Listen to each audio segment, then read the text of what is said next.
Start my recipe. Hi అండి, ఎలా ఉన్నారు?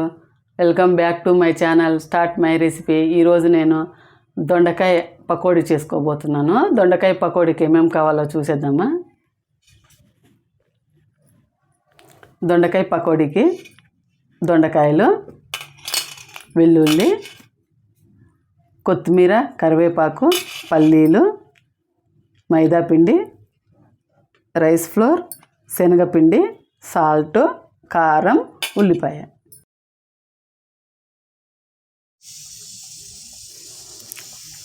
దొండకాయలు పొడుగ్గా సన్నగా కట్ చేసి పెట్టుకున్నాను. అలాగనే ఉల్లిపాయ సన్నగా కట్ చేసి పెట్టుకున్నాను పొడుగ్గా. పకోడీకి పొడుగ్గా కట్ చేసుకుంటేనే చాలా బాగా వస్తుంది. ఇప్పుడు మనము మిక్సింగ్ బౌల్లోకి వేసుకుందాము. రైస్ ఫ్లోర్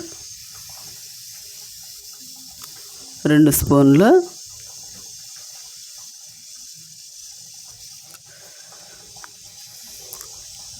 శనగపిండి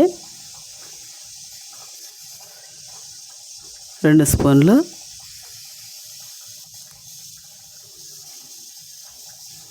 మైదాపిండి చిన్న బౌలు, అలాగే వెల్లుల్లి కచ్చాపచ్చాగా దంచుకున్న వెల్లుల్లి, కారం 1 టీ స్పూన్ కారం,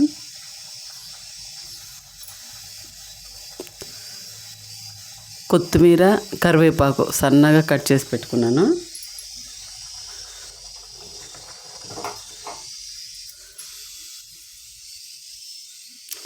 తగినంత సాల్ట్,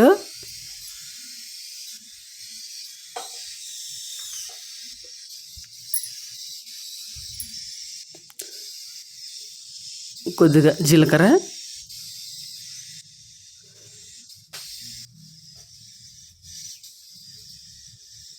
ఇప్పుడు మనం బాగా ముక్కలకు, దొండకాయ ముక్కలకు ఇవి మసాలాలన్నీ పట్టేలాగా శనగపిండి అవన్నీ వేసాం కదా, కొద్దిగా వాటర్ వేసుకుంటా మిక్స్ చేసుకుందాము బాగా. కొద్దిగా నీరు ఎక్కువైనాయంటే పట్టుకోదు పిండి ముక్కలకు, దొండకాయ ముక్కలకు. కొద్దిగా వాటర్ వేసుకుంటూ సరిపోయేలా చూసుకున్నాము.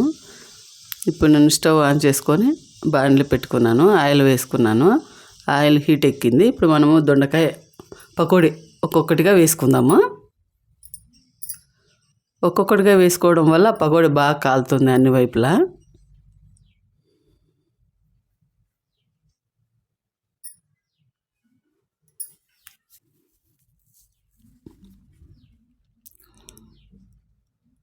తక్కువ మంట పెట్టి వేయించుకోవడం వల్ల బాగా వేగుతుంది.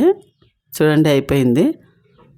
కరకరలాడే పకోడీ రెడీ అయిపోయింది. అలాగనే మిగిలి ఉన్న దొండకాయ వేసుకుందాం. అలాగనే కొత్త వాళ్ళు ఎవరైనా నా ఛానల్ చూస్తున్నట్టయితే సబ్స్క్రైబ్ చేయండి, లైక్ చేయండి, కామెంట్ అయితే తప్పకుండా పెట్టండి. కొద్దిగా వేసుకోవడం వల్ల బాగా కాలుతుంది, బాగా టేస్ట్ ఉంటుంది.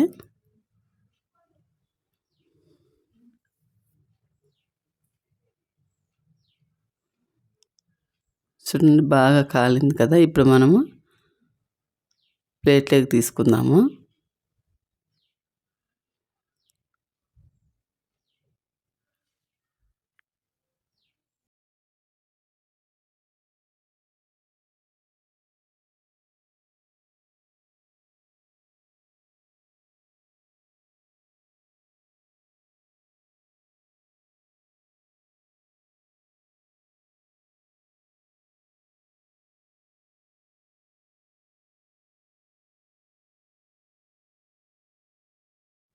ఇప్పుడు మనం పల్లీలను ఆయిల్లో ఫ్రై చేసుకుందాము.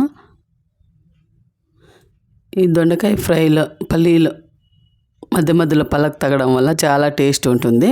ఫ్రై అయిపోయినాయి కదా పల్లీలు. ఇప్పుడు మనం దొండకాయ ఫ్రై పైన వేసుకుందాము. మామూలుగా అయితే దొండకాయతో కర్రీనే చేసుకుంటాం మనము. ఇలా దొండకాయ పకోడీ చేయడం వల్ల దొండకాయ అంటే ఇష్టం లేనుకున్న వాళ్ళు ఈ పకోడీ బాగా ఇష్టంగా తింటారు, చిన్నపిల్లల నుంచి పెద్దవాళ్ళ దాకా. అలాగే ఈ దొండకాయ పకోడీ మీకు నచ్చినట్లయితే షేర్ చేయండి, సబ్స్క్రైబ్ చేయండి, లైక్ చేయండి, కామెంట్ అయితే తప్పకుండా పెట్టండి.